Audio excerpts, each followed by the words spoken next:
महाराष्ट्र माझा, हृदयात महाराष्ट्र, नजरेत कोकण. कोकण कोकण कोकण आणि महाराष्ट्रातील न्यूज अपडेट्ससाठी लाईक करा, फॉलो करा.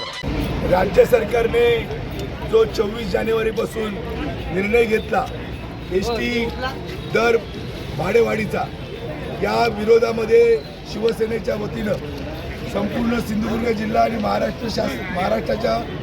महाराष्ट्रामध्ये अशा प्रकारची अनेक निषेध आंदोलनं त्या ठिकाणी करण्यात आली. खरं तर महायुतीच्या सरकारचा जाहीर निषेध या भाडेवाढीमुळे आम्ही या ठिकाणी करत आहोत. खरं तर जनतेला प्रवासी सेवा उलट चांगली देण्याची गरज आहे.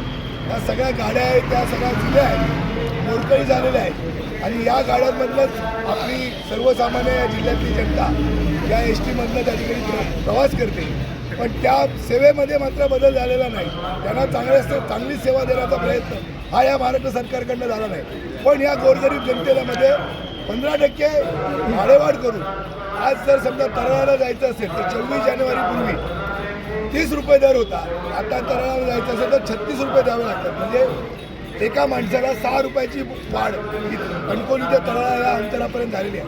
म्हणजे संपूर्ण जी भाववाढ आहे ही 15% झालेली आहे. आणि म्हणून पुन्हा एकदा आम्ही या सगळ्याचा निषेध त्या ठिकाणी करतो आणि शासनाने आज याचा निर्णय फेर निर्णय करावा, याचा विचार करावा आणि हा निर्णय त्या ठिकाणी मागे घ्यावा, अशा प्रकारची आमची भूमिका आहे. आणि ही भाववाढ त्या ठिकाणी तात्काळ रद्द करावी, अशा प्रकारची भूमिका शिवसेना. कोकण आणि महाराष्ट्रातील न्यूज अपडेट्ससाठी लाईक करा, फॉलो करा आणि सबस्क्राईब करा महाराष्ट्र माझा डिजिटल न्यूज चॅनल.